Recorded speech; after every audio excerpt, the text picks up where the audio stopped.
believe that we are all well by the mercy and grace of God. God is good, and He is worthy, deserving our gathering. Let me read our Psalms reading. Praise the Lord. Praise God in His sanctuary. Praise Him in His mighty heaven. Praise Him for His mighty works. Praise His unequal greatness. Praise Him with the blast of the ram's horn. Praise Him with the lyre and harp. Praise Him with the tambourine and dancing. Praise Him with the strings and flutes. Praise Him with the clash of cymbals. Praise Him with loud clanging cymbals. Let everything that has breath sing praises to the Lord. Praise the Lord. Let's pray. Father God, truly, you are great God. And you are deserving that your people may gather, Father, together to give you praise, Father, to honor you, to glorify your name, Father. You are the reason, the heart, the core of this gathering, Father. Without you, Father, it's meaningless. Kaya, ang puso at isipan namin, Father, ay nasa sayo. Acknowledging you, Father, that believing, Father, that you will be honored in the midst of us, Father. Whatever shortcoming that we did, Father, we ask forgiveness. In the mighty name of your Son, Jesus Christ. Right now, Father, we come with boldness, giving you our highest respect, with pulling us, Father, our hearts, our everything, Father. May kagalakan, pusong totoo, Father. Dalangin namin, Ama, na ang mga awitin na itataas namin sa iyo, maging makaabot sa trono, Father. That we may offer real, Father, a real heart, Father. All of us, let everything is within us, Father, to you, Father. And you are deserving us, Father. You deserve us, Father. To you alone we give the highest thanksgiving, Father. In the mighty name of your Son, Jesus Christ, our Holy Spirit. Amen. Amen.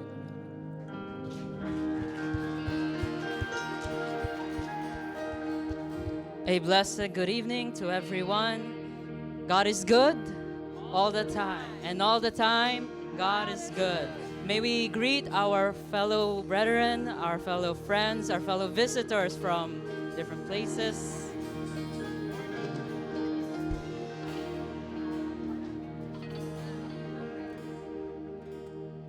So, welcome to the first Sunday service, and we'll be back next week on Saturday. But tonight, let us worship the Lord and praise Him. Rise, my soul, for the Lord has risen.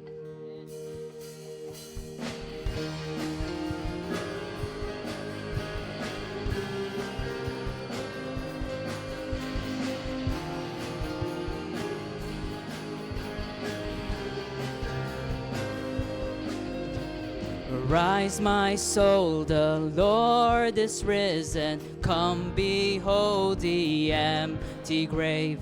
See the place where darkness laid him. Sing, for only hope remains. Hallelujah, praise forever. Death defeated and life restored. By thy great immortal power, Christ is risen. Arise, my soul.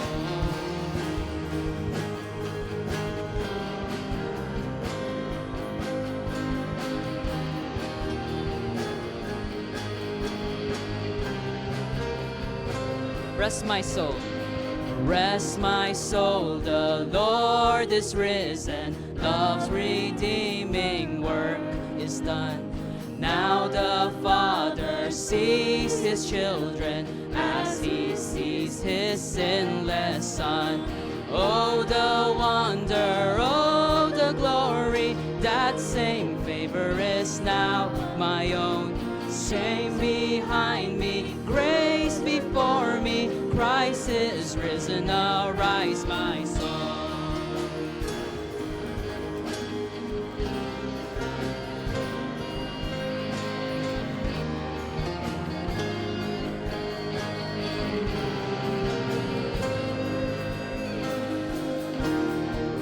Can we all clap our hands?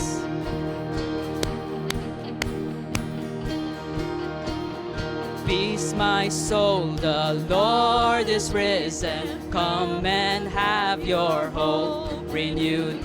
For this trial is brief fleeting, tears will turn to glory soon.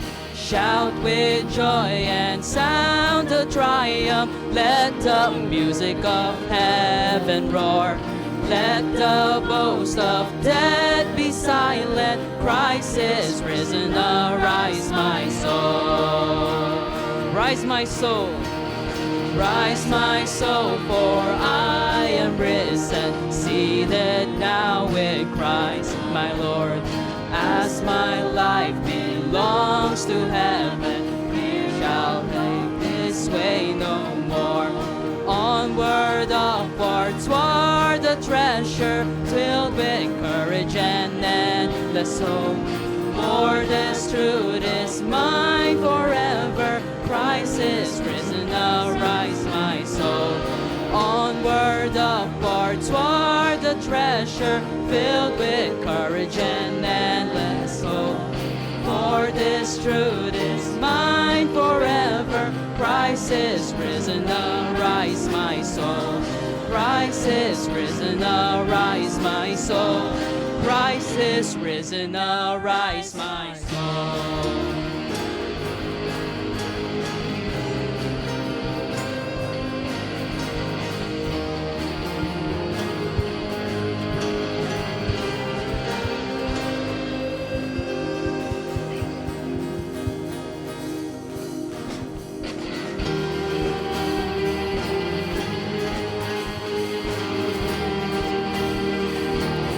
We won't fear the battle.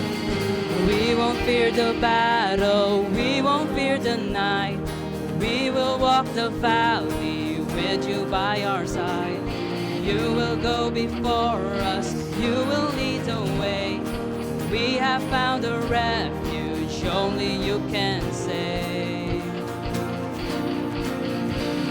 Sing with joy now.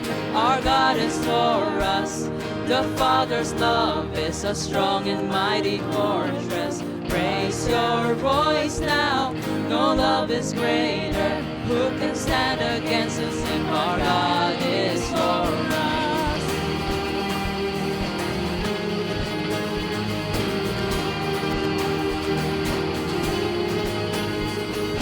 Even when I stumble, even when I fall, even when I turn back, still your love is sure. You will not abandon, you will not forsake. You will cheer me on, grow with never-ending grace. Sing with joy now, our God is for us. The Father's love is a strong and mighty fortress. Raise your voice now, no love is greater. Who can stand against us if our God is for us?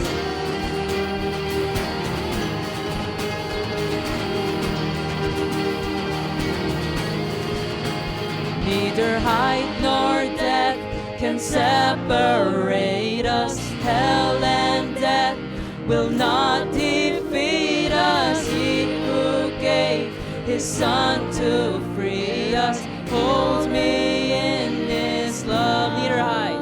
Neither height nor depth can separate us. Hell and death will not defeat us. He who gave his Son to free us holds me in his love. Sing with joy now, our our God is for us. The Father's love is a strong and mighty fortress. Raise your voice now, no love is greater. Who can stand against us? Sing with joy. Sing with joy now, our God is for us. The Father's love is a strong and mighty fortress. Raise your voice now, no love is greater. Who can stand against us if our God is for us?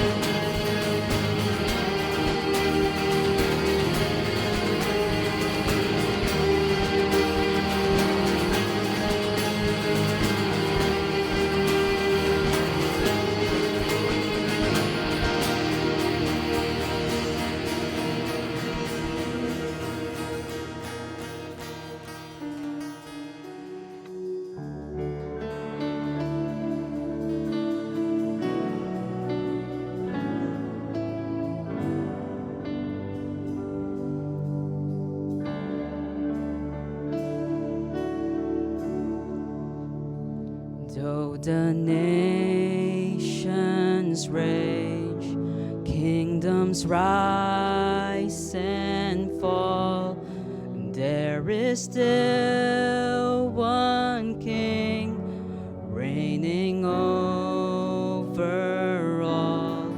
So I will not fear, for this truth remains, that my God is the Ancient of Days. None above him, none before him, all of time in his hands. For his throne it shall remain and never stand. And all the power, all the glory, I will trust in his name. For my God is the Ancient of Days.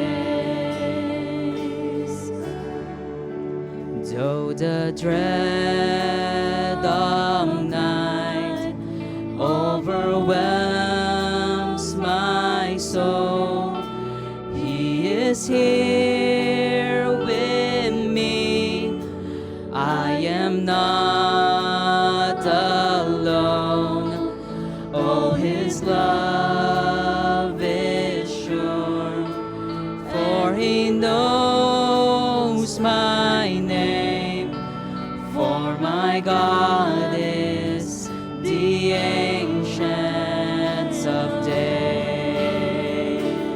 None above, none above him, none before him, all of time in his hands. For his throne it shall remain and never stand. All the power, all the glory, I will trust in his name. For my God is the Ancient of Days.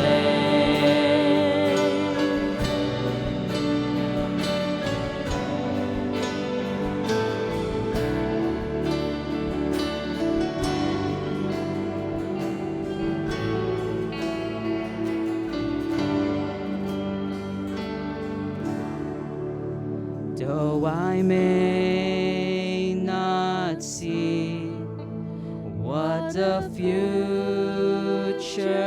brings, I will watch and wait for the Savior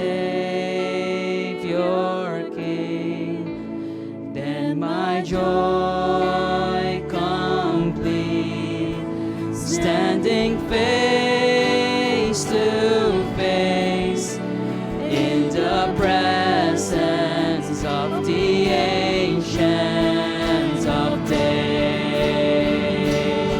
none above him. None above him, none before him. All of time in his hands. For his throne it shall remain and ever stand. And all the power, all the glory, I will trust in his name. For my God is the ancient of days. For my God is the ancient of days.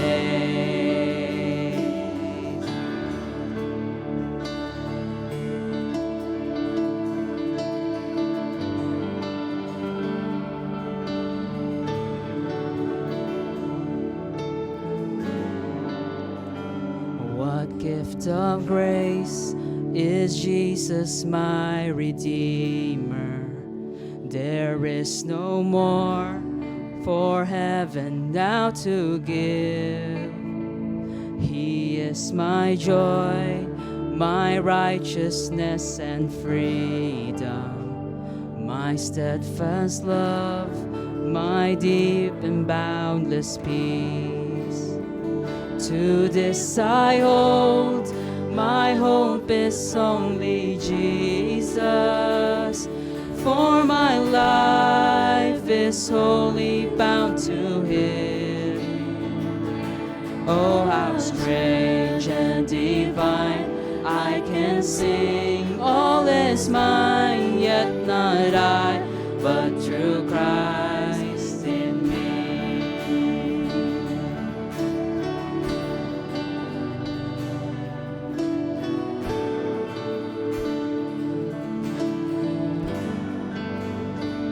The night is dark, but I am not forsaken. For by my side, the Savior, He will stay. I labor on in weakness and rejoicing. For in my need, His power is displayed. To this I hold, my shepherd will defend me. Through the deepest valley he will lead. Oh, the night has been won, and I shall overcome, yet not I, but through Christ in me.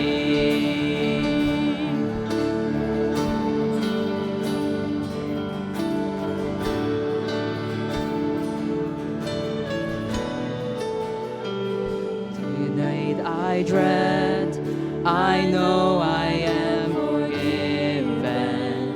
The future sure, the price has been paid.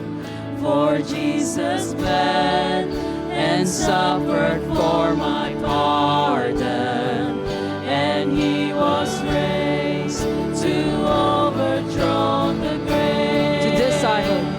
To this I hope.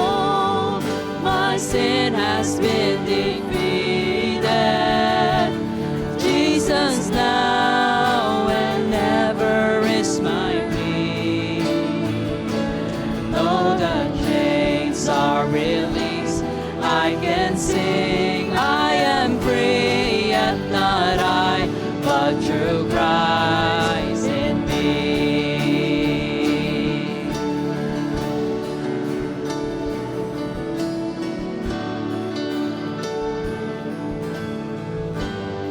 With every breath, I long to follow Jesus. For He has said that He will bring me home. And day by day, I know He will renew me, until I stand with joy before the throne. To this I hope. To this I hold, my hope is only Jesus, and all the glory evermore to Him. When the race is complete, still my lips shall repeat, yet not I, but through Christ in me. To this I hold. To this I hold, my hope is only Jesus, and all the glory evermore to Him. When the race is complete, still my lips shall repeat, yet not I, but through Christ in me. To this I hope, for the last time. To this I hold, my hope is only Jesus, and all the glory evermore to Him. When the race is complete, still my lips shall repeat, yes, not I, but through Christ in me. When the race is complete, still my lips shall repeat, yet not I, but through Christ in me. Yet not I, but through Christ in me. Yet not I, but through Christ in me.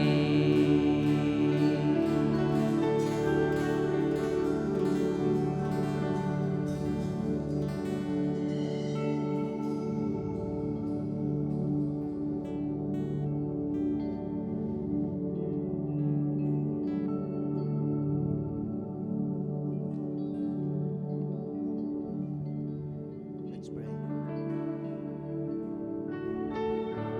Precious, loving, and merciful God, as the light of your word penetrates our heart, as we reminded of the gift of life and faith, as the glories of the heavenly hosts are echoed in our church. We open ourselves up to your Spirit and give you thanks.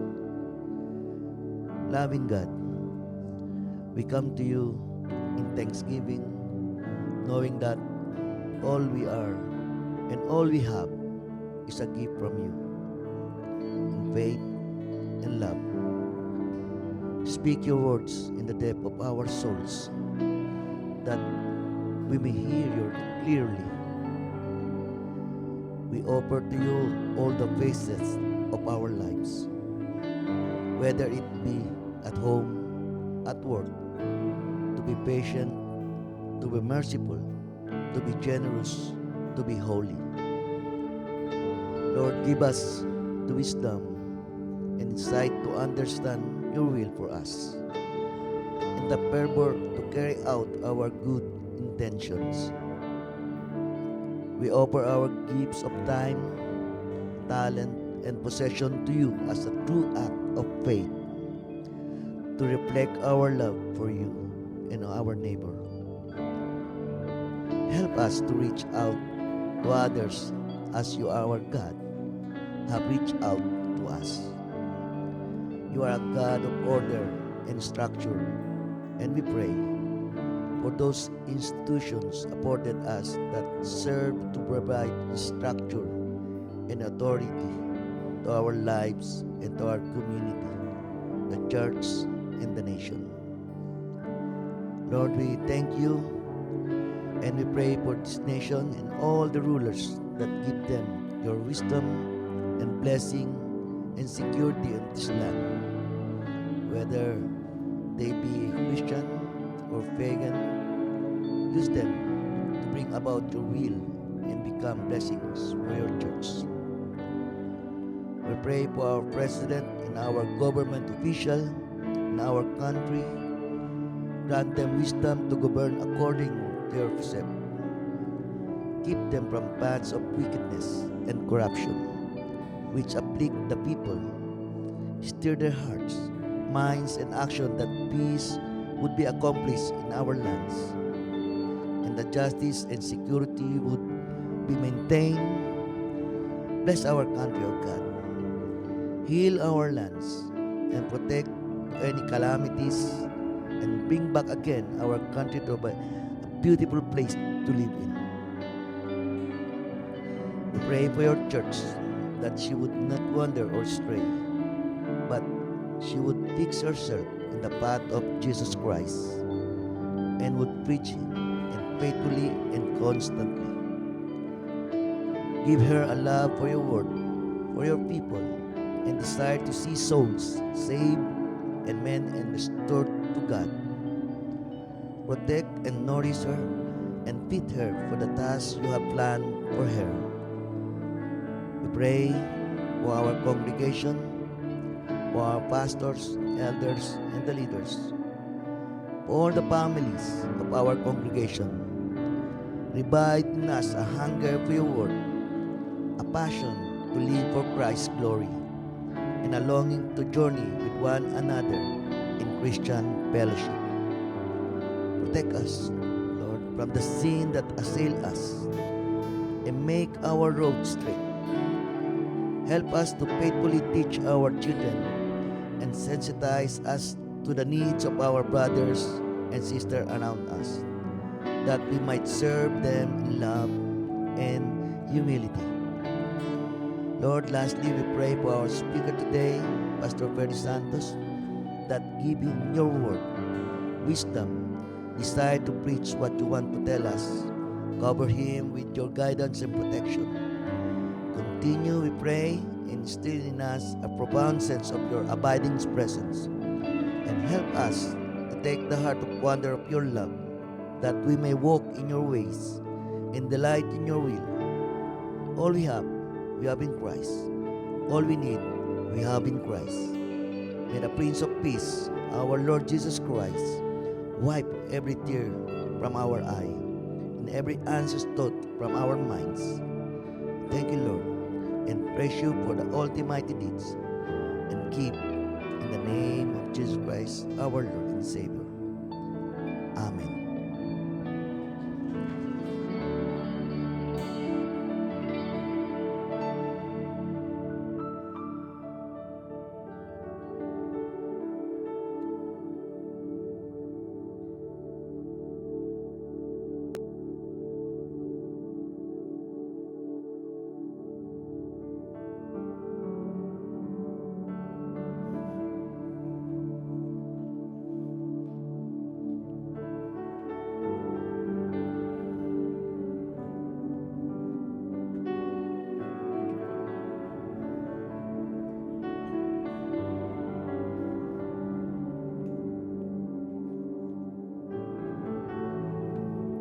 Yan.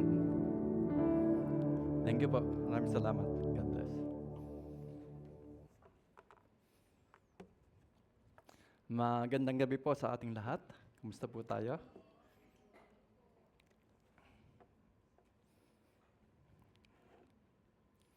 Parang mahina po yata. Kumusta po ang ating mga Puritans? Yan. Amen?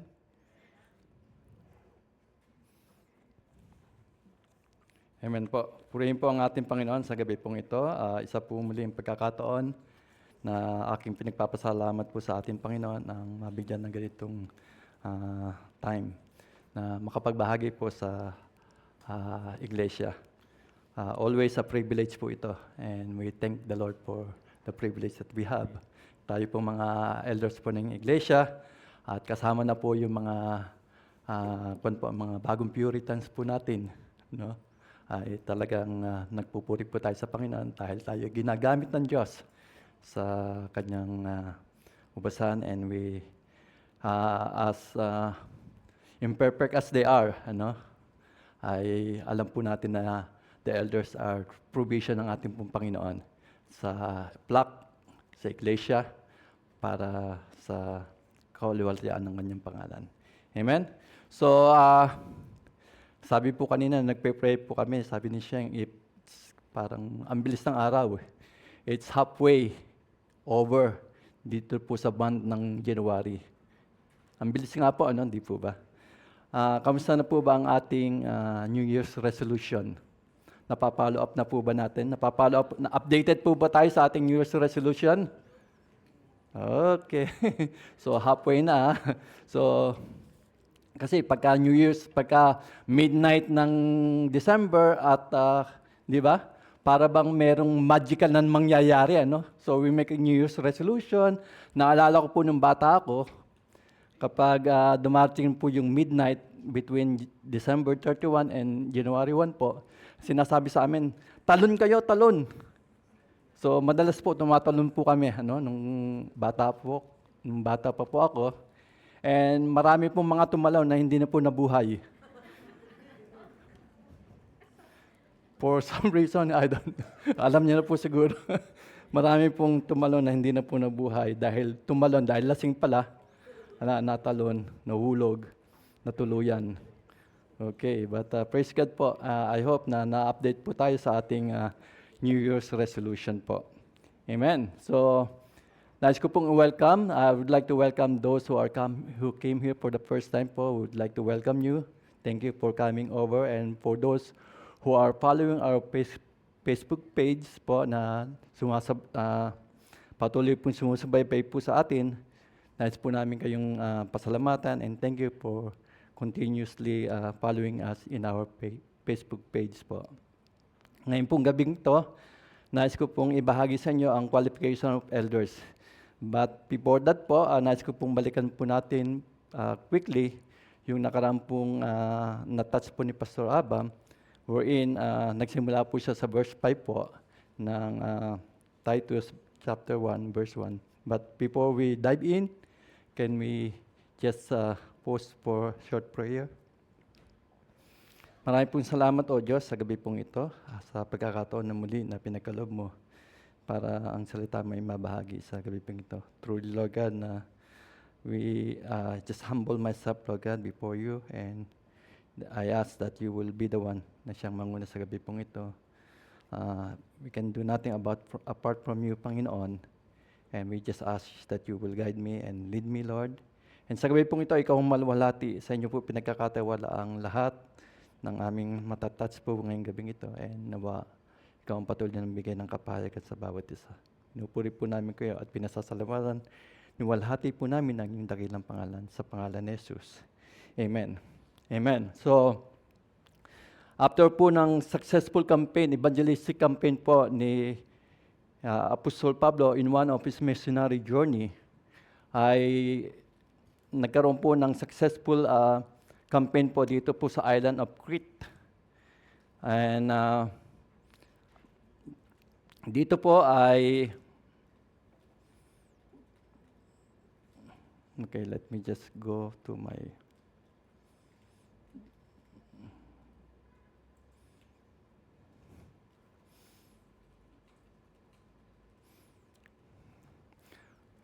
so there were lots of young Christians po. Marami po ang naniwala sa pagpapahayag ng mabuting balita at marami po mga Kristiyano na nakita po ni Pablo na kailangang alagaan at i-follow up and continue na ma-disciple. Yan po yung ginagawa po ng maraming simbahan sa panahon natin ngayon na hindi lamang po tayo na after na marami po ang natuto na after ng evangelistic campaign po, marami pong tumanggap pero wala naman po nagpa-follow up. Pero this time po, in principles po, ay nakita po ni Pablo na marami po ang tumanggap sa Panginoon, marami po ang kailangang alagaan, and isa pong successful campaign yung naganap. Kaya po, dito po sa sa sulat po ni Pablo, naniniwala naman po tayo na lahat po tayo believe that it was Apostle Paul wrote this epistle to Timothy to encourage Timothy, okay, whom he had left in Crete to lead the church, which Paul had established on one of his journey. So Paul has a mission for Titus, and that mission is very challenging para sa kanya. Verse 5 sabi po dito, "This is why I left you in Crete, so that you might put what remain in order, and appoint elders in every town as I directed you." Sabi po ni Pablo, "For this reason, I left you in Crete." Yun nga po, this was especially needed in Crete because the people of Crete were wild bunch. Sabi po dito, ang mga tao po sa Crete po ay mga rude. They are lazy. They are liars. Iyon po ang sinabi sa isa sa mga poet po na makita po natin yan sa verse 12 ng chapter 1. And Titus has to find and train capable leaders for Christian of the island of Crete. The church needed order and leadership, and Titus was commanded to set in order the churches and to do it by appointing godly leaders. Sabi po dito sa verse 7, appoint elders who are also called bishop, and the word elders here are used broadly in the New Testament, mainly describing maturity necessary in leaders. Elders raise up, appoint elders and bishop, describe pastor over congregation in different cities of Crete. Sabi po dito ni Paul kay Titus, appoint every elders in every city. I mean, this is a big job. Malaki pong trabaho ito para kay Titus to appoint elders in every city. And considering during that time, yung pong island of Crete is one of the biggest island in Greek island, ano? So malaki po yung lugar na yan, and there was some studies that they believe that there are around 100 cities. And hindi po maliit, malaki po ito. And to think na for Titus to appoint leaders or bishop or pastor in every city, considering it's 100, it's malaki po yon. Hindi po ito maliit na gawain. Malaki pong gawain ito. It's a big city. And imagine if the FCCD will have these 100 leaders trained as leaders of the church in different cities of Dubai, of Emirates. Ang gandang tingnan. Ang ganda siguro ng mangyayari, hindi po ba? Gusto niyo po bang imagine yun? Would you like to imagine that the FCCD would raise up Puritans in every cities of UAE? I would like to think of that. Gusto ko pong makita yan. Pero of course, that will depend on you. Handa ba kayong tumungtong doon sa ginagawa ni Titus para mangyari ang mga bagay na yan? Ayon po sa sinasabi po ni Apostol Pablo para sa kanya. In every city, appoint elders. This means Paul had delegated a lot of authority for Titus, and these elders were not chosen by popularity vote. Sabi po ni Pablo, choose elders. Pero hindi ito sa pamamagitan ng popularity vote. Hindi ito sa pamamagitan ng self-promotion. But Titus' job is to look for a kind of man, a kind of character that sinasabi po ni Paul. And that is a character that is godly. Amen? Yung character na kung saan makadiyos, nakapag-uugali. Okay, the letter advised Titus regarding what qualification to look for in the leaders for the church. At the same time, he also warns Titus of the reputation in living on the island of Crete. Bakit? Bakit ganun na lamang? Sabi ni Pablo kay Titus, look for leaders. Assign leaders. Qualified one. Not sa promotion, not through voting popularity, but look for leaders para tatayo bilang mga leader ng iglesia from the cities of Crete. Amen? One of the problems in Crete in the problems in the Cretan churches is that they had assimilated their ideas about the Christian God with ideas about the Greek gods that they have grown up, and that is Sion, the chief priest, the chief god. Di po ba si Zeus po? Sinasabi po sa mga Greek mythology, ancient Greek religion and mythology po, na si Zeus po ay the king of the gods of the Mount Olympus. At sinasabi po doon, si Zeus po ay ang kanyang symbols po, ano po, thunder. Di po ba? Thunder, sky, and other things, ano? Kaya po marami po sa mga maraming Marvel movies po na merong influence po ng Greek mythology. Di po ba? Kung mapapansin po ninyo, marami po doon. Nandiyon yung mga napapanood po natin na may mga influence of Greek mythology. Okay. So one of the problem is that they assimilated, inintegrate po nila yung ganong ideas po. Ito yung problema sa Cretan churches po. They have assimilated their ideas about the Christian God na meron po tayo with the ideas about the Greek God, small God, that they have grown up, and that is Zeus, the chief God. Ano po yung kiniklaim ng Cretans? Okay? The Cretans claims that Zeus was born and buried in their cities, and that makes them proud, perhaps. And the Cretan believes that says that Zeus loved to tell stories about his unhanded character. Marami po sa mga Cretans na nagsasabi na si Zeus po I love to tell stories about his mga lihim na mga gawain. And he loves to tell stories about kung paano niya inaakit ang mga kababaihan.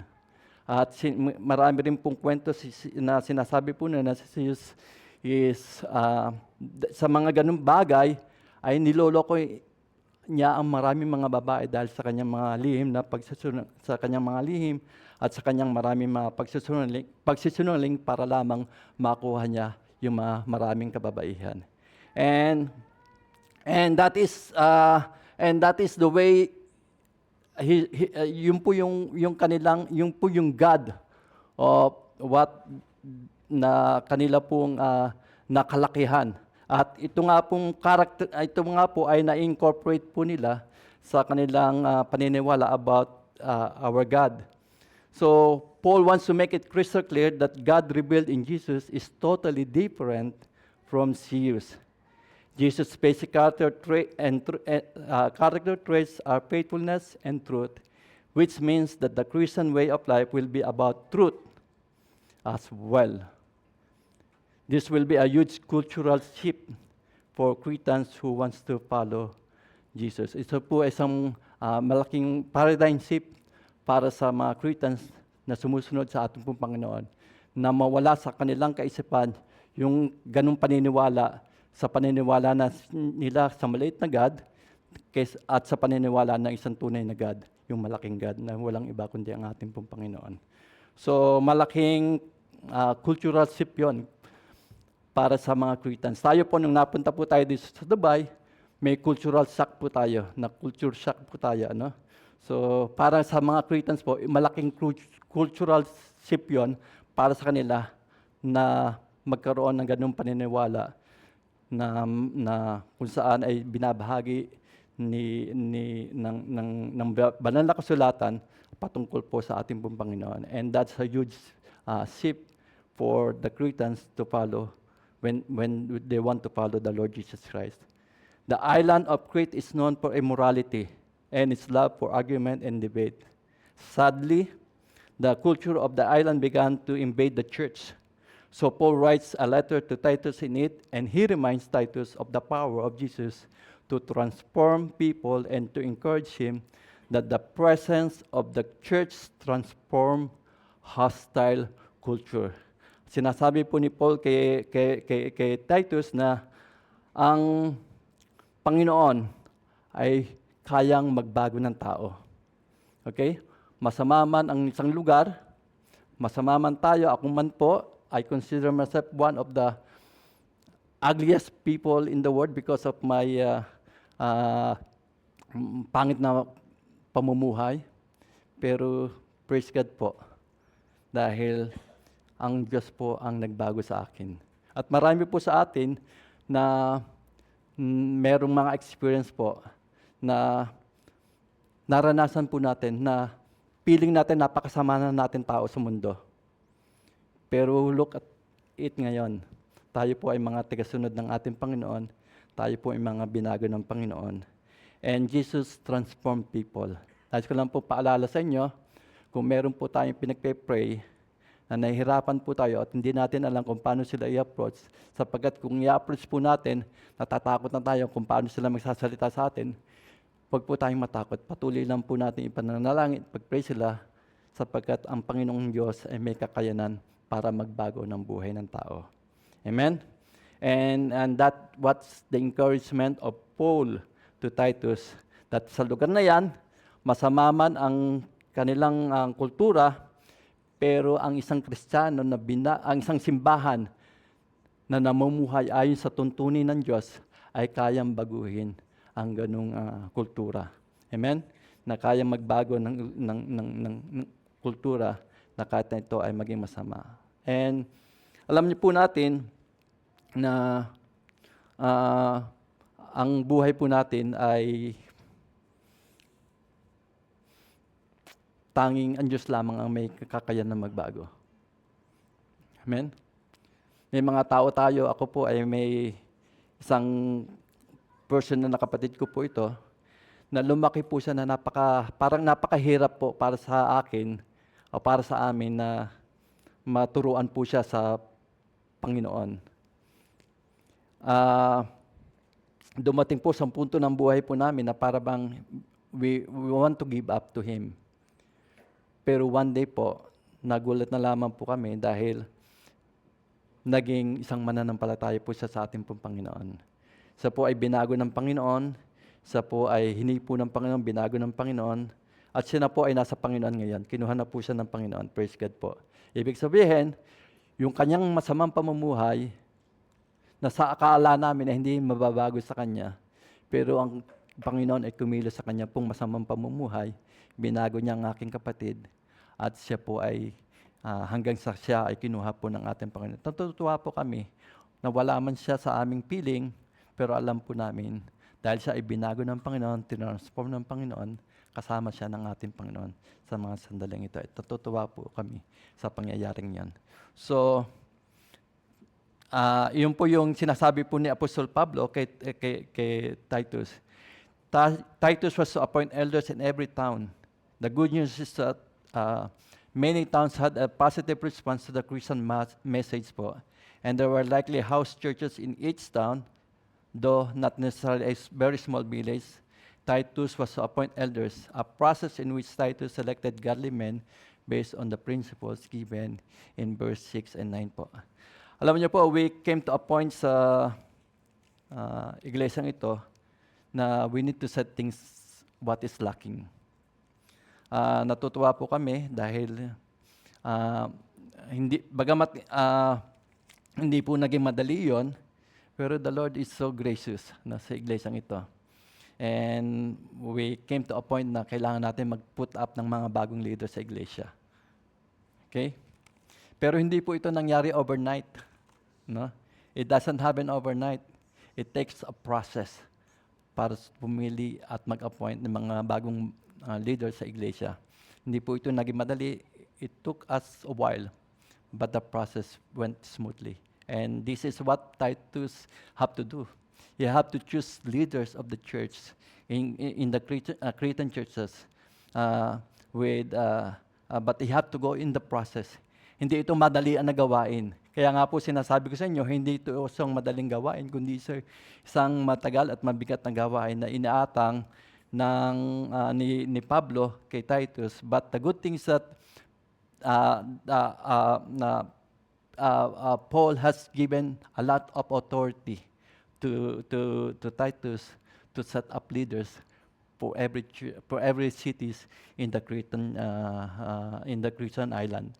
And this is very, and dito po sa sinasabi po dito, sa verse 6 and 8 na ating pong itatas po ngayon, sabi po dito, an elder must be blameless, faithful to his wife, a man whose children believer and and are not open to the charge of being wild and disobedient.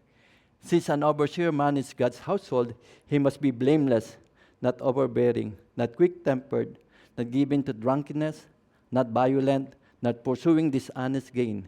Rather, he must be hospitable, one who loves what is good, who is self-controlled, upright, holy, and disciplined. This list is very similar to one given by Paul to 1 Timothy chapter 3, verse 1 to 7. The qualification for leadership in the verses we read have nothing to do with giftedness. Hindi po sinabi ni Pablo kay Titus na pumili ka ng mga most gifted guys diyan sa lugar na yan and appoint mo as leaders. Okay? Kaya hindi po yung, it's not even going to one na ang pagpili po ng good leaders po, it's not because he is a good talker. No? Mayroon po mga magagaling na magsalita. Mayroon po magagaling na magbahagi. Ano? Pero that doesn't mean na he is qualified to be a leader. One who has natural gift and a spiritual gift in themselves do not qualify one for spiritual leadership. Tandaan po natin yan. One going to seminary doesn't make one qualified to be in a spiritual leadership. One who gives money and time doesn't qualify one to spiritual leadership. Ang sabi ni Pablo, don't choose the gifted one. Okay. Madalas po, may mga danger po sa ganito. Ano? And kapag magaling yung isang pastor, akala natin, okay yan. But be careful, sabi po ni Pablo kay Titus, don't choose the gifted one. Go into the process. Choose leader who are godly. Pumili ka ng leader, and this is what qualifies the leader. A godly character. Yung merong makadiyos na pamumuhay. Godly character is established according to the clear criteria na sinasabi po ni Apostol Pablo kay Titus. However, this is not a rigid list which demands perfection in all areas. Siyempre, wala naman perfect na plan. Wala naman perfecto na pwede kang piliin na leader na walang dungis, walang kapintasan. But, hindi naman po ito sinasabi ni Pablo, pumili ka ng isang perfect kasi wala naman perfecto na tao talaga. But, look for someone who is godly, who has godly character.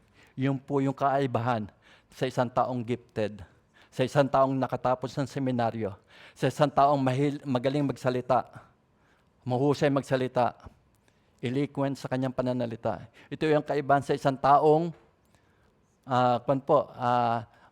magaling magbigay, mag-abuloy, o magbigay ng tulong. Ito po yung kaibahan sa taong nagbibigay ng kanyang oras. Ito ang kaibigan sa mga taong sinasabi po ni Apostol Pablo kay Tito. Pumili ka ng tao na mayroong godly character. At ito po yung magandang panuntunan sa pagpili po natin sa iglesia ng mga leader na gusto natin. Kaya nga po, for the church history, hindi po naging madali ito para sa atin. The work camp, there was a time sa buhay po natin na parang ang tagal. Parang hindi pa madadagdagan itong leaders po natin. Pero we did not hindi naman tayo nagmamadali . But praise God po, dumating po sa punto ng buhay ng iglesyang ito na nagtalaga tayo ng alam po natin na merong ganong character na sinasabi po ni Apostol Pablo sa kanyang sulat kay Timothy. Amen? So, ano po yung mga following list na sinasabi po dito? Na fits the description and use the list of training guide to disciple these men. These were, ano po yung sinasabi po dito sa listahan na binasa po natin sa verse 6 and 9? 8, I mean. These were to be matured husband and fathers, whose way of life was the opposite of the Cretan culture. They were to be known for their integrity and total devotion to Jesus, and self-control and generosity in their families and communities. These new leaders would need to teach the good news about Jesus and replace the corrupt leaders. These qualifications and virtues are valuable for every person, not only for those who aspire for leadership or eldership, but for those who aspire in leadership. Mahalaga po itong qualification ito and virtues nito sa lahat po ng tao na nag-aspire po na maging leader ng iglesia o maging isa sa mga elder ng iglesia. So ano po yung mga sinasabi po itong lista na sinasabi po ni Apostol Pablo kay Timothy na dapat niyang tingnan? Okay? Yung mga list po na sinasabi sa verse 6 and 8 po, hindi naman po ito, it's actually simple. But the thing is, it's simple and straightforward po ito. Hindi po ito kailangang pag-isipan. No. Ano po ang sabi? It's simple and straightforward po. Sabi po ng verse 8, if a man is blameless, husband of one wife, having faithful children, and not accused of having dissipation or insubordination, for bishop must be blameless, as steward of God, not self-willed, not quick-tempered, not giving to wine, not violent, not greedy for money, but hospitable, a lover of what is good, sober-minded, just, holy, self-controlled. Ano po ang sabi? If a man is blameless. Ano po ang ibig sabihin nito? The word literally means nothing to take hold upon. Meaning po, there must be nothing in the life of a leader that others can take hold of and attack his life in the church. Simple lamang po yung sinasabi po ng Biblia, na sinasabi po ni Pablo, na criteria, na qualification ng leader na nais ng Diyos na italaga sa iglesia. Kailangan, blameless siya. Siyempre, wala naman, sabi ko nga sa inyo, wala naman talagang, it's a broad word, no? Yung blameless, yung righteous, ano? But the thing is, what he's saying that, look for someone na walang, na pwedeng mag-akusa sa iyo, no? Sa yung buhay at sa iglesia, sa iyong pananampalataya. Katulad nga po na sinasabi ko sa inyo kanina, tayo po marahil, nung hindi po natin nakikilala pa ang ating Panginoon, meron tayong masamang pamumuhay. Tayo na ang pinakasamang tao na maaari nating isipin na tayo na. Pero dahil sa binago tayo ng Panginoon, dahil sa biyaya at grasya ng Panginoon, niligtas tayo ng Panginoon, pinatawa tayo ng Panginoon, binago po tayo, transform po tayo ng Panginoon.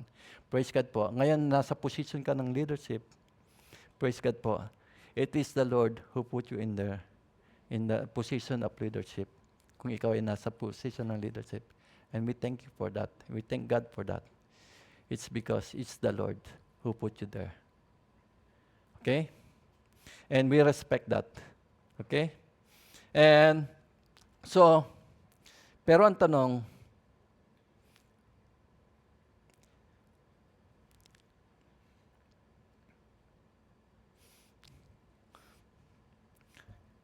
meron po ba na pwedeng tumayo dito at sabihin sa atin na tayo ay namumuhay sa kasalanan?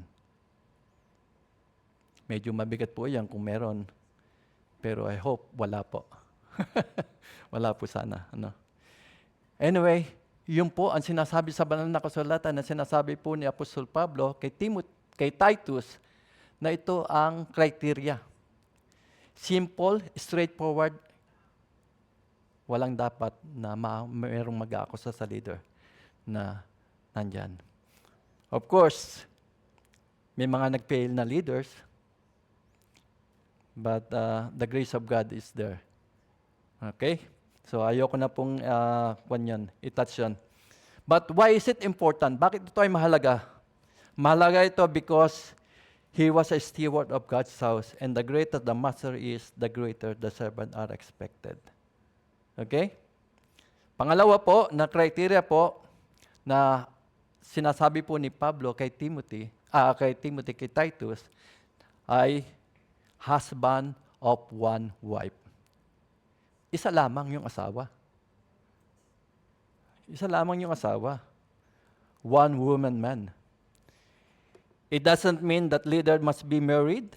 Hindi ibig sabihin na ang leader kailangan may asawa. Kasi if that is the case, then Paul and Jesus will be disqualified because hindi naman sila nakag-asawa. But ang ibig lang po sabihin nito, the idea is that the leader has his focus in one woman. Okay? And that is being his wife. Dapat isa lang yung asawa, at yung asawa ay talagang siya yung asawa. Imagine, 2 asawa, 3 asawa, mahirap naman yun. Kasi bakit? Bakit ganun po yung kaingat, bakit po ganun ang sinabi ni Pablo kay Titus? Because nga po sa Christian culture po, parang common sa kanila yon. Parang common sa kanila na merong asawa at merong ibang asawa. Hindi pa divorce, may asawa na. O kadi-divorce lang, may asawa na. Parang gano'n, ano? Parang ang bilis, ano? So hindi pa naman tapos yung, sa pagiging divorce, may asawa na. Ano? So, yun po ay common sa mga, in the Christian culture po, lalo na po yung mga circumcised na po. That's very common po. And parang katulad po ni Zeus po. Di ba si Zeus po, may asawa siya, si Hera. Tapos meron pong first wife siya na ang pangalan si Metis. Ano? And bukod dun sa mga asawa niya, ay meron pa siyang naging mga asawa dahil nga may mga lihim po siya na ginagawa niya na kung saan ay inaakit niya yung mga babae. At dahil doon, naging marami siyang mga babae. Pero ito yung mga pinaniniwalaan ng Cretans na kanilang mga ancient god nila, ano? The king of gods nila. Ano? So, dahil sa ganung kultura, ay na-incorporate yung ganung gawa, yung ganung idea. And sabi po ni Pablo dito kay Titus, choose leader that has only one wife. Isa lang asawa. Hindi naman po mahirap siguro sa explanatory na lang ito kung ano ibig sabihin na yan. Ano? Isa lang asawa, hindi 2, hindi 3, hindi 4. Okay? Hindi katulad ng ancient Greek na merong ganitong kwan. Di ba? Okay. Again, isang asawa. Yung asawa niya, talagang asawa niya. Okay? Siguro, bakit ko dididinan yon? Kasi yun ang sinasabi dito. Straightforward lang naman. Okay? Pangatlo po, having faithful children. Yan. A leader must have raised his children well. His ability to lead the family of God must be first demonstrated by his ability to lead his own children. Ano pong emphasis dito? The idea is that children are believers also. Natutuwa po ako sa mga bagong magulang po ng iglesyang ito. Natutuwa po ako dahil nakikita ko po kung paano nyo hinuhubog ang inyong mga anak sa tuntunin ng Diyos. Maganda po na nakikita po natin yung mga bata dito na na-integrate po sa gawain sa mga pagkanta-kanta, sa mga paggawa ng mga collecting of offering po, at mga pagtuturo po na ginagawa po ng ating mga children ministry deacons po. Nagpapasalamat po tayo sa kanila dahil napakalaking bahagi po yung ginagawa nila sa iglesyang ito. Maraming po salamat sa inyo. At binibigay niyo po yung time para sa mga bata at sa mga bagong magulang po na meron po dito. We commend for your good work na ginagawa po ninyo sa pagpapalaki at paghubog niyo sa inyong manak sa mga ganitong Christian way of life, and ma-inculcate sa kanila yung ganitong godly character and godly services. So, Nakakatuwa po yan, isipin at nakakatuwa na makita na ang mga anak po natin ay lalaki ayon sa tuntunin ng ating Diyos. Okay? It is significant that the moral requirement of the pastor's children are more mildly expressed in 1 Timothy chapter 3, verse 4, 5, and 12. For if a man does not know how to rule his own house, how will he take care of the church of God? And there, it is the father's power to keep order in his own house. That is the emphasis po. And here, the submission of the children to discipline and restraint. The family that the elder must be ay mahalaga para hindi siya maakusahan. Okay? And sa bagay po nito, ipag-pray niyo po ako. I have children na kailangan po ipag-pray. They have raised them in the early age of their po, sa iglesyang ito. Dito po sila lumaki at namulat po sila dito. But along the way, sa kanila pong paglaki, ay meron po silang choices na ginagawa at tinatahak ngayon. Pag-pray niyo po ako sa bagay nito, kami po mag-asawa. It is our burden po for our children that they will be happen po. Sila po ay manumbalik sa ating pong Panginoon. Nonetheless po, sila po ay akin po na ipag-pray na sa Panginoon. At the early age po, tumanggap po sila sa Panginoon. Kinilala po nila ang Panginoon. Tagapagligtas sa kanilang mga buhay. However po, along the way, ay meron po silang tinatahak na landas na salungat po doon sa kagustuhan namin bilang magulang na makita silang susunod sa tuntunin ng Diyos. Pag-pray niyo po ako sa bagay nito. And ito po yung burden na meron po ako sa aking mga anak. Pero sa mga bagong tatay po at sa mga bagong magulang na meron po tayo dito sa iglesyang ito, natutuwa po ako. Ipagpatuloy niyo po yan. It's magandang gawain po yan, commendable po yan, na pagpatuloy po natin na makita at mahubog ang ating mga anak at the early age sa panuntunan at gawain at prinsipyo ng ating pong Panginoon. Nakakatuwa po yan. At I thank the Lord for the young parents of this church po. Okay? Pang-apat po, not self-willed. Ano pong ibig sabihin nito? Basically, selfish people are disqualified from leadership. Yung mga selfish people po. Because selfish people by nature is arrogant, stubborn, and proud. Ang focus lang nila yung sarili po nila. Mahirap pong kasama yon, no? Mahirap pong kasama yon na sa leadership po. Yung parang tingin niya siya lang, singular.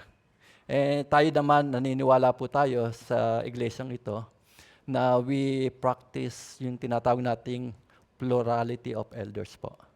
We practice the plurality of elders, hindi po ito singular, no? But may mga simbahan po, may mga leaders po na nakakulungkot po dahil may mga na-raise na leaders, pero at the end ay naging po sila. Kaya nga po dapat maging maingat sa pagpili ng Kasi pag nandyan na, mahirap nang alisin. Mas mahirap alisin kapag, mas madaling, mas mahirap pag nandyan eh. Ano? Kaya, pag-pray po natin na yung guidelines po na sinasabi po dito sa Titus will provide guidelines sa atin in selecting the criteria of being a leader. And the church all around ay maging criteria po ito. Provision po ito to select the criteria of choosing and selecting godly leaders po. Okay, not quick-tempered. Quick-tempered are also disqualified. Yung madaling magalit, sino po dito? Madaling magalit, disqualified, and are those who drink more than is proper, not given to wine, the violent and the greedy for money. Okay. Yung po mga madaling magalit. Minsan po, bakit madaling magalit? Ayon po si ancient Greek word used here is orgilus. Actually refers to a settled state of anger. Then the plus of an anger of occasional bad temper po.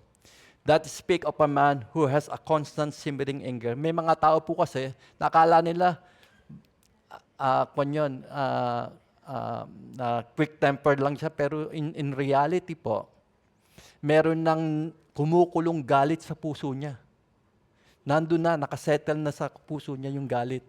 Kaya pag merong nasasaling siya, madali siyang nagagalit. And that is different from yung occasional na nagiging mainitin ng ulo mo. No? That is different from the one who has simmering anger sa puso niya. Okay? Na para bang merong kumukulong galit sa puso niya na kapag siya po ay, kaya napakadali sa kanyang magalit. Okay? And that is the same with the bitter person. Yung isang taong merong sama ng loob sa isang tao. Yan. Kaya, tingnan po natin yung sarili po natin. Baka po, tingnan po natin, ano? Hindi ko po masasabi kung sino dito, pero tingnan po natin, ano? Be careful. Okay. Not greedy for money. Hindi yung, matakaw sa pera. Okay.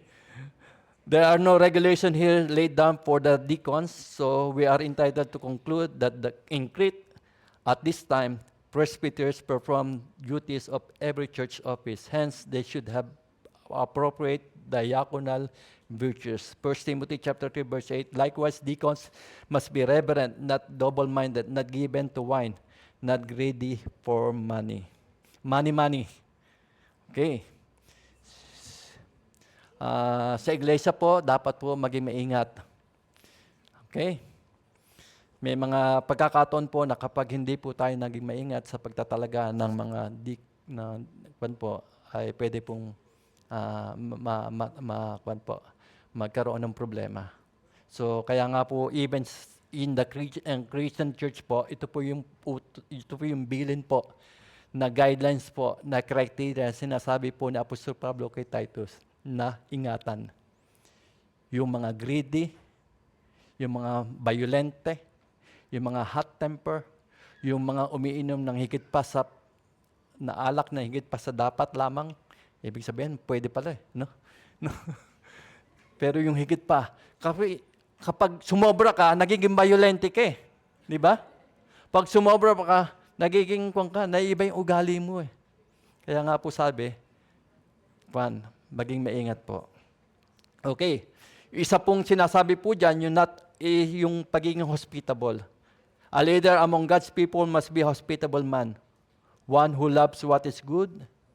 Man who loves the base and the sordid things of this world are not yet qualified to be a leader among God's people.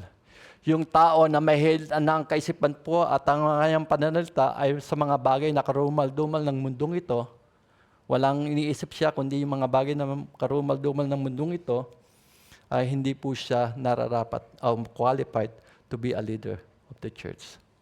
Kaya po, iyan po ay maingat na simple lamang po siya, straightforward po siya, pero mabigat po yung implikasyon, yung sinasabi po ng salita ng ating pong Panginoon. Sabi po dyan, sober-minded. This describes the person who is able to think clearly and with clarity. They are not constant joker maker. Di ba? Lagi na lang nagbibiro. Okay. Pero itong mga taon to, dapat, they know how to deal with serious matter. Hindi lang puro biro. Kaya nga po sabi ni Pablo kay Timothy, watch for this qualification. Sober-minded. They know how to deal with serious subject at the right way. Hindi lang puro joke. Joke. According to Wiersbe on sober-minded, this does not mean that he has no sense of humor, or he is always solemn and somber. Rather, it suggests that he knows the value of things and does not cheapen the ministry or the gospel message by foolish behavior. Hindi niya po ginagawang cheap lamang po yung ministry na pinagkaloob sa kanya para sa dahil sa kanyang mga maling pag-uugali. Okay? In the mind of Apostle Paul, this was an important quality o quality in elder or leader na sinasabi niya po kay Apostle, kay Titus. He used this word 10 times in his short letter to Timothy and to Titus. Sabi niya, ito yung mga qualification, ito yung mga listahan. This is simple, straightforward, but what's for this character? What's for this qualification? Because if you put the right person at the right place, hindi po magiging sakit ng ulo. Hindi po magiging mahirap sa Christian church to disciple this to lead the church and to disciple the people. And you need to put leaders in every city. Imagine every city po ang kailangang maglagay ng leader ni Titus. And if you put in 100 cities, in every cities of Cretan island, if you put 100 pastors or leaders, elders, na tatayo bilang leader ng simbahan po, and kapag hindi po naging maingat siya sa paglalagay ng mga leaders sa mga iglesyang ito, malaking sakit ng ulo po yun. And it's gonna be a failure. And kaya nga po, ganun na lamang ang listahan na sinasabi po ni Apostol Pablo kay Titus na paglalagay ng mga qualified leaders in the church. Sabi po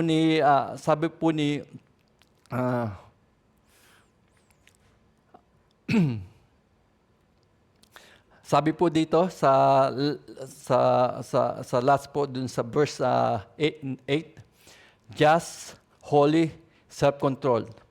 Ano pong ibig sabihin? A pastor or a leader in the church must be just, right toward men. Pangalawa, holy, right toward God. And pangatlo po, self-controlled, right toward himself. Ano po ang sabi ni Matthew Henry? How unfit are those who govern the church who cannot govern themselves? Hindi po ba? As a leader po, I know it's a massive responsibility that one that will give account to the Lord one day.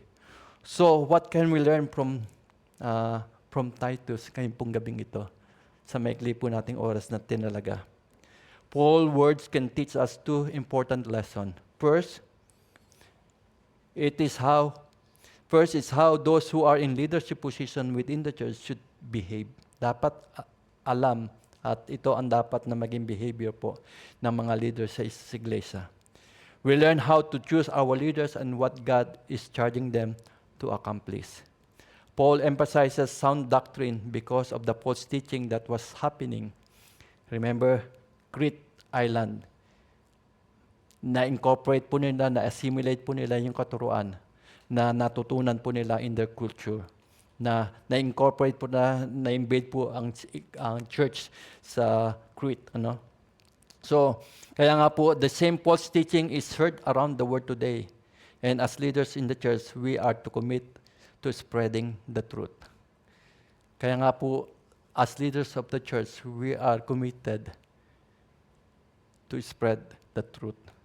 Ang natutuwa po ako sa iglesia ng TFCCD kasi we go back to the Word na sinasabi po ni Pastor. We go back to the Word and that is the foundation na meron po tayo. Na strong foundation po na meron po ang iglesyang ito. Because we want to go back always to the Word of God. Amen? And nga po, di po ba, nabanggit ko na rin dati, na people leave the church because of wrong teaching. But people prevent to leave the church because of the healthy, sound doctrine and yung katuruan na tama. So, mapiprevent po natin ang tao na umalis ng simbahan kung they heard healthy doctrine and healthy teaching sa iglesia. Kaya we are, as TFCCD po, the Filipino Christian Church of Davao, we are committed to commit the truth of the Lord, of God, in this church and elsewhere in the world. So, committed po tayo dyan. Tama po ba? Ang TFCCT po ba ay committed to the truth? Amen? Amen. Sapagkat iyan po ang nararapat. Pangalawa po, lesson we learn has to do with our salvation. Paul is teaching that the gift of salvation should not end with us. Yung gift of salvation, hindi po ito natatapos dapat sa atin. Okay? It should be shared with the world around us at it was meant to give us beautiful life. Dapat hindi po natatapos sa atin sapagkat ang salvation is for the world to know. It's a gift of the Lord. It means beautiful life. Kung sa atin, nagbigay ito ng magandang buhay para sa atin, people deserves to hear that as well. Okay? So, hindi po dapat nag-end sa atin to. It should be shared with the world around us as it was meant to give us a beautiful life. Titus chapter 3 verse 14, Paul says, let your people learn to devote themselves to good works for pressing needs so that they will not be unfruitful. Kailangan po i-devote po natin ang sarili po natin sa paggawa ng mabuti at sa mga iba pang mga pangailangan para naman hindi tayo maging unfruitful. Alam niyo po, in average, how many hours po ang na-spend po natin sa social media? By average po. If you will be honest with me. By average po, ilang oras po ang na-spend po natin sa social media? Yung iba, maaring 5 hours a day. 5 hours a day or 6 hours or 3 hours or... So let's do a little math po dito. Kunyari, meron kang 5 hours na na-spend po sa social media. Okay. Think, yung 1 hour na yan, i-minus mo dun sa 5 hours na yon na nasa-spend mo sa social media. I-spend mo sa pagpe-pray. So minus na yon sa 5 hours. Tapos yung 1 hours na yon, i-spend mo in reading God's Word. So, dalawa, minus. So, yung isang kwa na yun, think of the good thing na pwede mong magawa sa kapwa mo. So, ibig sabihin, kapag ginagawa mo yon, nalilesen yung time sa social media, nagagawa mo yung ibang bagay, nagiging fruitful ka, lumalago ka sa Panginoon,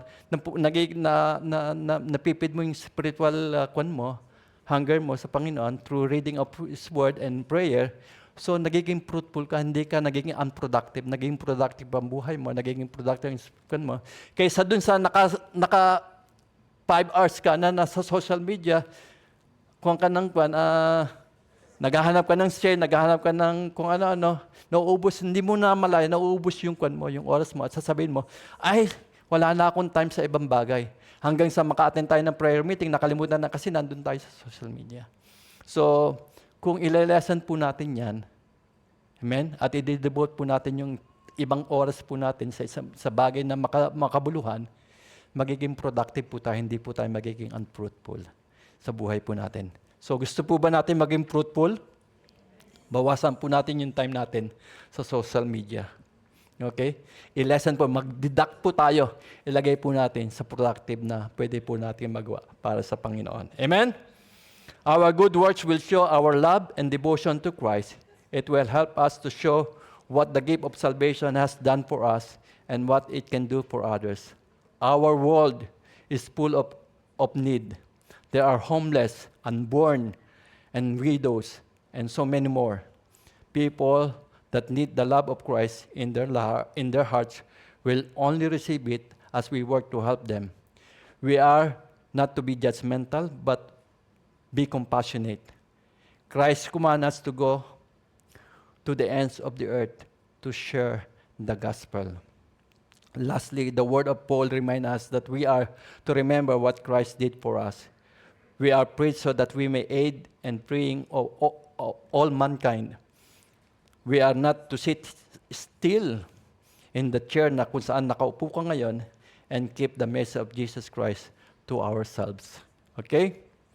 Working to help others in need and sharing the gift of salvation is important today as it was when Paul wrote his word to Titus. Importante po ito. Hindi po kailangan manatili tayo sa upuan hanggang matapos ang mundong ito. Hanggang dumating ang ating Panginoon, upo tayo sa upuan natin. Huwag po nating hintayin ang Panginoon na nakaupo tayo sa upuan po natin. Let's move and share the gospel. Let's work together with others. Hindi po ba? Kapag nag-iisa tayong gumagapas, walang masyadong ani. Pero if we will seek our sickle together, kung lahat tayo po ay magsiswing ng ating sickle together, maraming harvest po ang makukuha po natin. Maraming harvest po ang maaani natin kung lahat po tayo magsiswing ng kanyang sickle. Okay? Pero pag isa, konti lamang. Pag marami, maraming ani ang mangyayari. Maraming ani ang magaganap. And that is what the Lord wants us. Hindi lang po gusto ng Diyos na mag-iisa ka dyan, dumating siya, nakaupo ka lang dyan. Gusto niya, kumilos po tayo. Pupan sa ganon, marami po ang maani natin para sa kaharian ng Diyos. At ito po ay importante kung paano ito ay sinulat ni Pablo long time ago, during the time ni Titus, is the same important din sa araw nito, sa ating panahon ngayon. So, salvation is important. Marami pong tao ang kailangang makilala at marinig ang ating Panginoon. Ang tanong, handa ka ba magpagamit sa ating Panginoon para maging isa ka sa magiging instrumento ng Diyos para marinig nila ang mabuting balita ng ating Panginoon. Tayo pong lahat ay manalangin. Dakilang Diyos, maraming po salamat sa gabi pong ito. Truly, Lord God, nahayaan mo na ang iyong salita, ang patuloy na magturo sa amin, Panginoon, sa mga naisin mo na gampanan po namin bilang leader ng Iglesia at bilang alam po namin na hindi lamang ito para sa leaders ng Iglesia, kundi para sa lahat. It's valuable lessons po na sa lahat po ng bawat isa sa amin. Lalo na sa mga nag-a-aspire to be in the leadership or any position in the church, Panginoon. Let your word become real and let them be honest to you, Lord God. I pray that you will confront us with the actions that we are taking, Lord God, that is against yung panuntunan at kagustuhan mo para sa amin, Panginoon. And have mercy upon us, O Lord God. We know that we are not perfect, Lord God, but as imperfect as we are, Lord God, we want to be used for your glory and for your honor. We thank you and we honor you. We bless you, Lord. In Christ's name we pray. Amen and amen. Amen.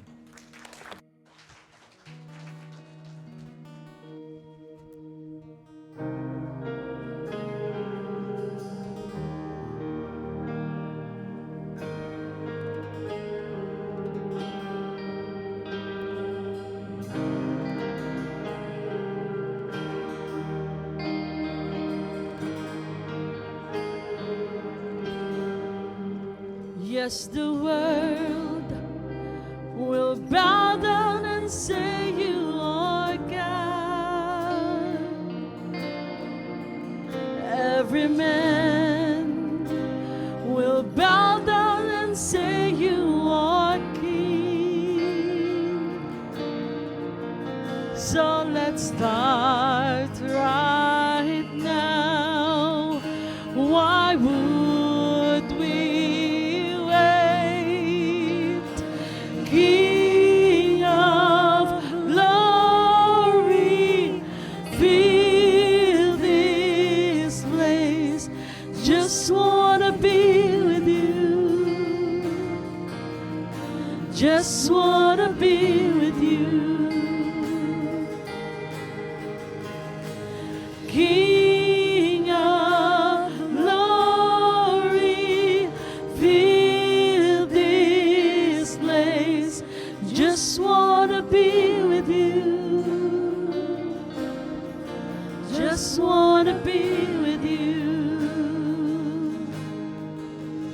Yes, the world will bow down and say you are God. Every man will bow down and say you are King. So let's start right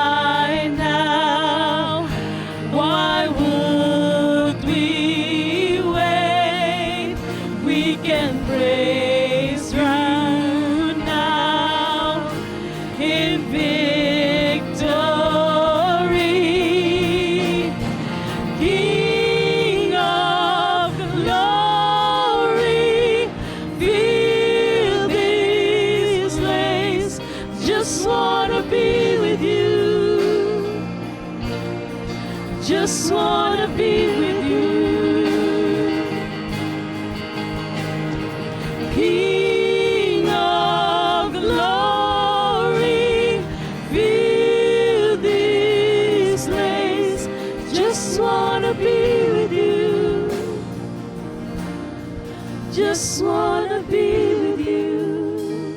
King of glory. King of glory, fill this place. Just wanna be with you. Just wanna be with you.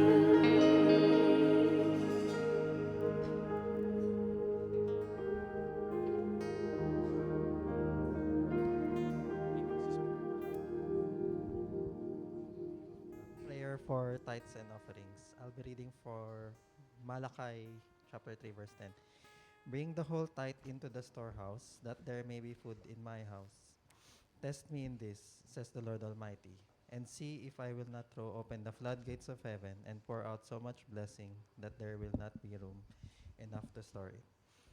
Let us pray. Lord Jesus, we humbly present our tithes and offerings so that it would be used for the good and the betterment of this church. Change our hearts so that we would be able to fully commit ourselves to you, including our offerings and tithes, Lord God. Help us and help those in need of work so that all of us may be able to bring our offerings to you, Lord God. Thank you for your faithfulness to us, and with your grace and mercy, all glory to you, Lord God. In Jesus' name, amen.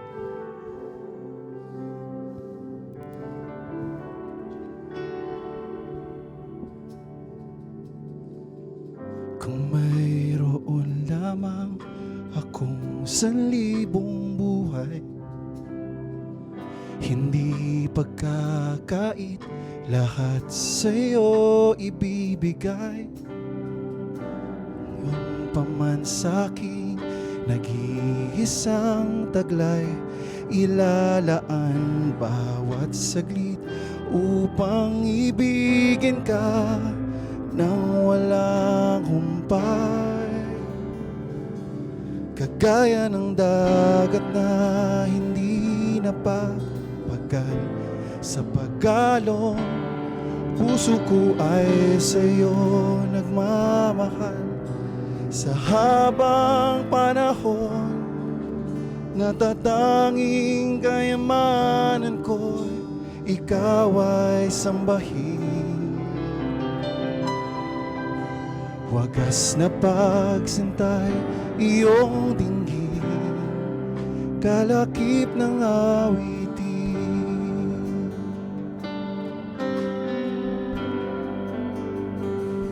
Kagaya ng dagat na hindi napapagal sa paggalong, puso ko ay sa'yo nagmamahal. Sa habang panahon, natatanging kayamanan ko'y ikaw ay sambahin. Wagas na pagsintay, iyong dinggin, wagas na pagsintay, iyong dinggin, kalakip ng awitin.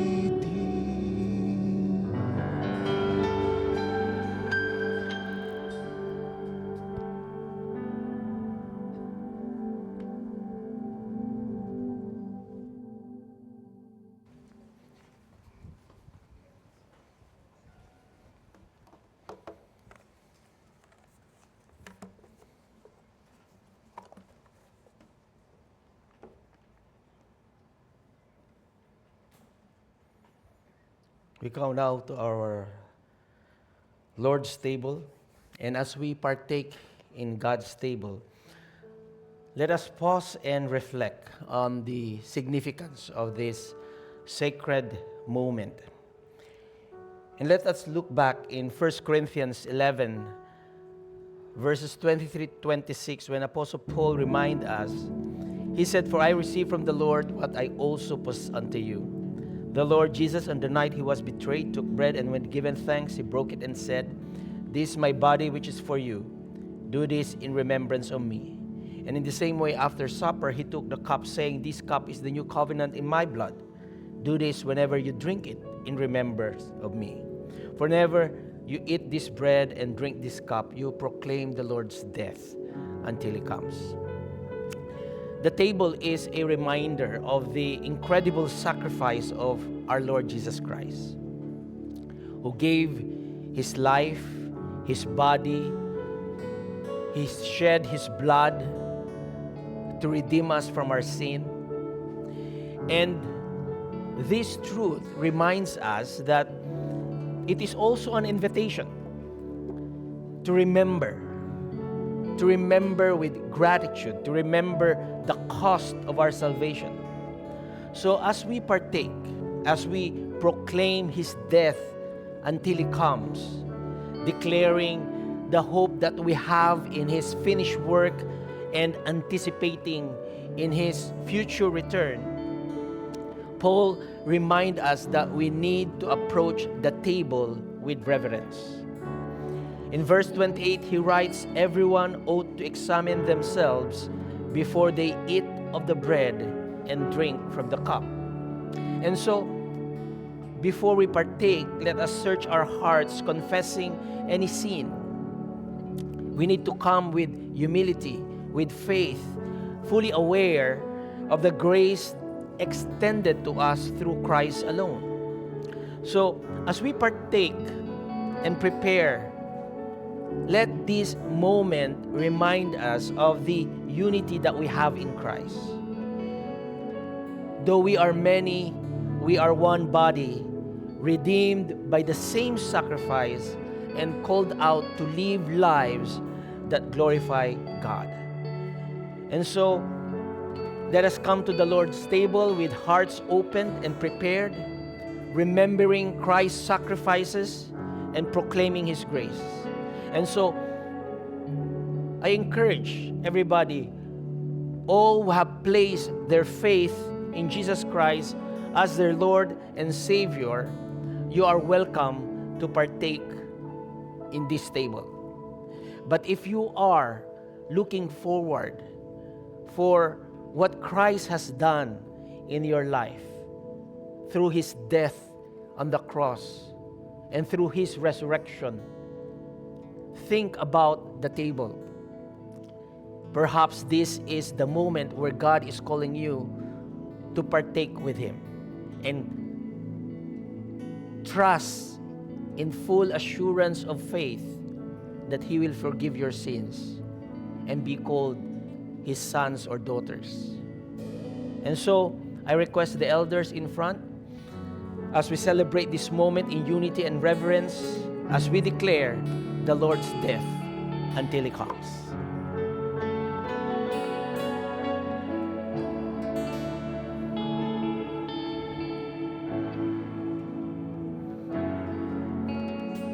It's a way stay for us, and we remember the promise made that all who come in faith find forgiveness at the cross.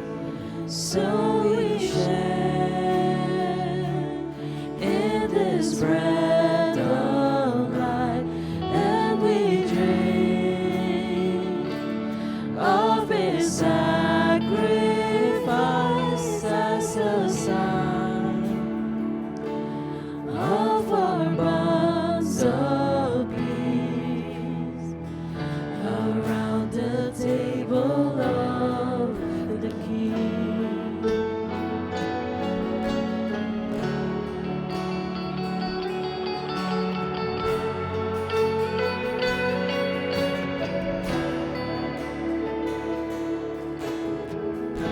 The body of our Savior Jesus Christ, Lord of Lords. And remember the wounds that heals and that brings us life, pay the price to make us one. So we share in this bread of life, and we drink of the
from what I received from the Lord, what I also pass on to you. On the night that he was betrayed, he took bread, and when he had given thanks, he broke it and said, "This is my body which is for you. Do this in remembrance of me." Gawin po natin.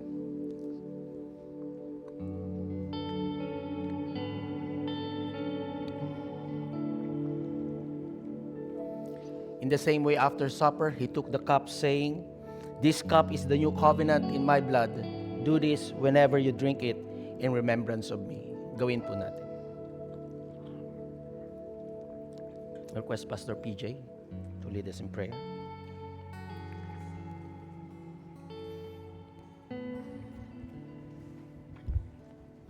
Let us pray. Oh Heavenly Father, dear Lord our God, we thank you for your love and for sending your one and only Son, Jesus Christ, to die for our sins.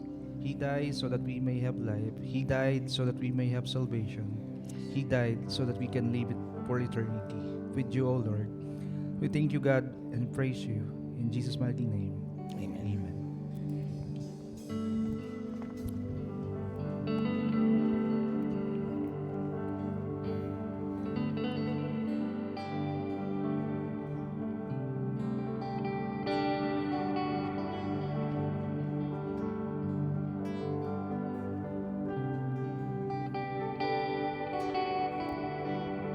Glory to God po. We have 4 guests.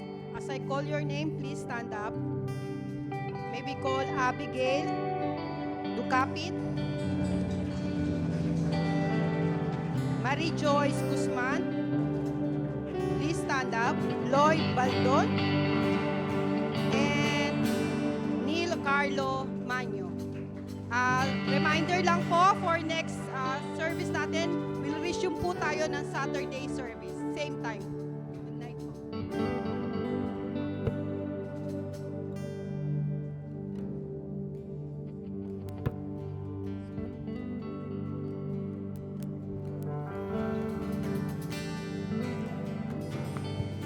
Before we go to our pastoral prayer, I request all the elders in front.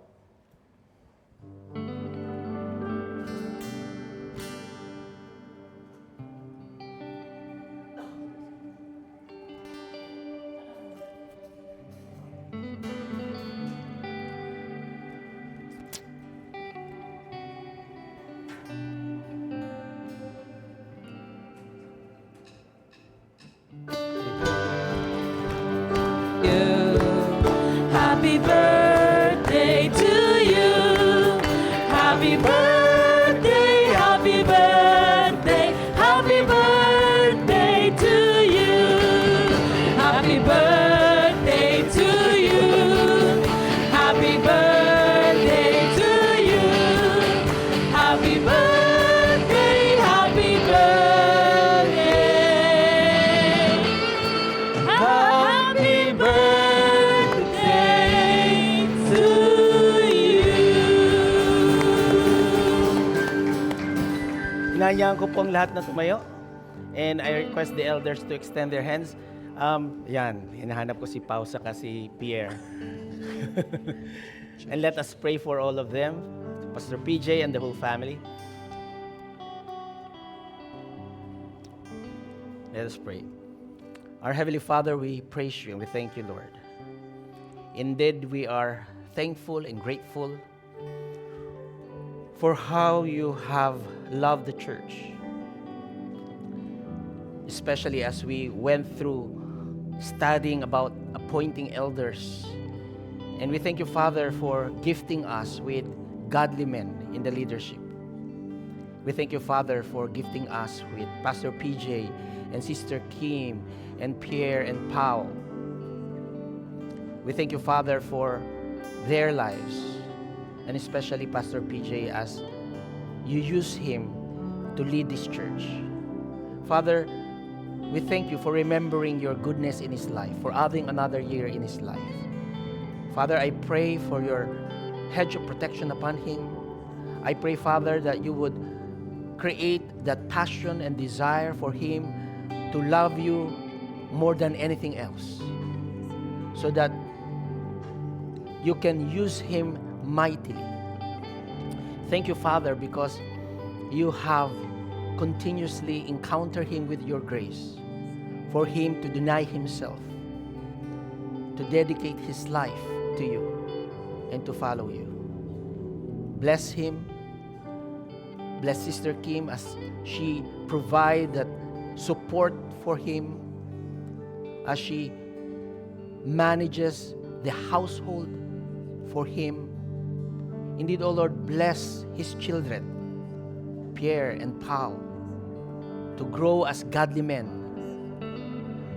Indeed, O Father, may your blessing be upon him.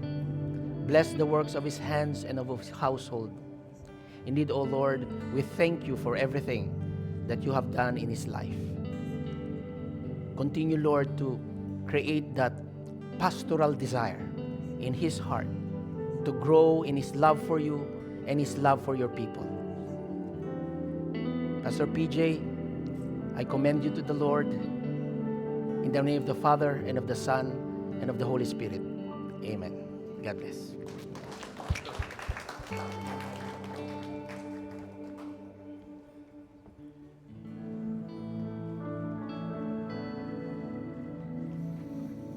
Let us pray. Our Heavenly Father, we come before you, acknowledging that you are a holy, just, and merciful God. Thank you, Father, for reminding us once again in your word, calling us to live lives that reflect your truth and grace. Indeed, O Lord, as we have heard your word, create that desire in our hearts to meditate on the words of Titus chapter 1 verses 6 to 8, that we are reminded of the high standard that you have set for leaders and elders and pastors and for all of us who follow Christ, your Son. Lord, we pray that you will create that godly character in our lives, that you will help us, O Lord, to be blameless in our actions, faithful in our relationships, and upright in our dealings with others. Indeed, O Father, we pray that all of us will demonstrate self-control, that we will be avoiding anything that would compromise our witness for your Son, Jesus Christ. And fill us, O Lord, with a love for what is good, a commitment to sound doctrine, in a heart that seeks to serve rather than to be served. Father, we especially lift up to you tonight all the elders and pastors and leaders of this church. Grant them, O Lord, the wisdom to shepherd your people with integrity and humility and steadfastness. May their lives reflect the qualities of faithfulness and temperance and devotion to you. Father, I pray that you would protect them from temptation and strengthen them to stand firm in their calling to shepherd your flock.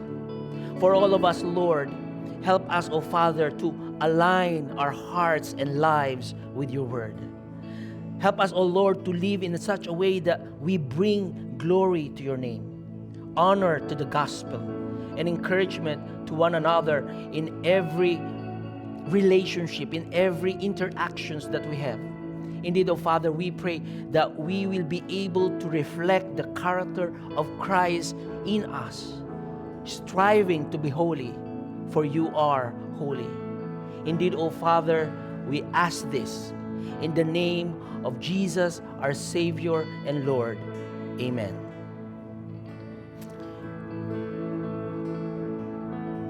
Praise God, from whom all blessings flow.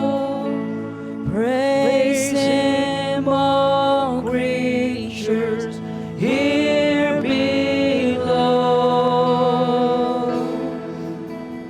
Praise Him above the heavenly hosts. Praise Father, Son, and Holy Ghost. Amen.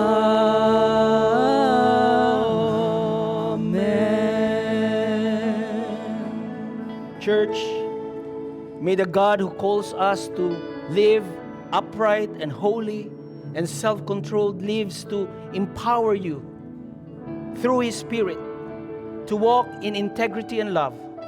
May your action reflect His goodness, your words testify His truth, and your relationship demonstrate His grace. So brothers and sisters, go in peace and the strength of our Lord Jesus Christ, shining as light in the darkness of this world. To Him be the glory and honor and power and dominion now and forever. Amen. God bless you and good night.